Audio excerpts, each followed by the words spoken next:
beginner's tips on building up towards your L-sit. Before you try your L-sit, make sure you've warmed up your wrists and done a compression video, which will really help, which I will link below.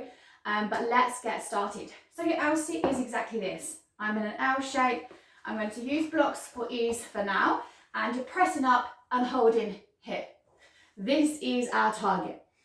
To begin with, first step is you're going to grab your blocks, place them by your side, by your hips, and I want you to think about actively pressing away, okay? So we're not shrugging into our shoulders here, we want them pushing away. And from here, I just want to take a little lean forward and just try to lift your bum up, okay? It doesn't matter if you don't get that up. This is your first kind of like entrance to figuring out the shoulder movement. In an L-sit, we will be upright here, but to begin with, we can start with that little lean forward, use the blocks, press in, and lift the bum up. If that's not happening, we're just going to keep working on that, okay? Keep working, practicing with wrists, compression, and it will come and we start moving on to the next step. Next step is we're going to, so if you can do that, blocks by the side, I am going to work on bent knees, okay? So I'm going to bring my knees in, and I'm going to try to hover up, toes can be on the ground, and see if you can lift the toes.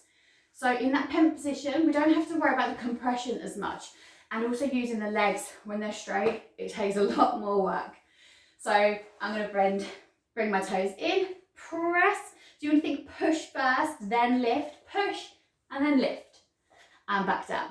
So you're going to work on those a few times. Once those become easier, we can start going for one leg straight. So again, press in. Press the ground away, so push, then lift that leg, and then see if you can lift the other leg to raise it. So you can go one at a time. You can alternate. Perhaps you can't bring that leg to raise it, that's fine. We can work on a little split second. So push, lift, and then tapping down and switching here.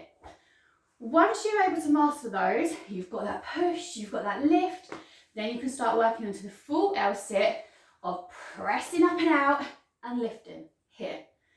This does require a lot of strength, so don't worry if you don't have it first go.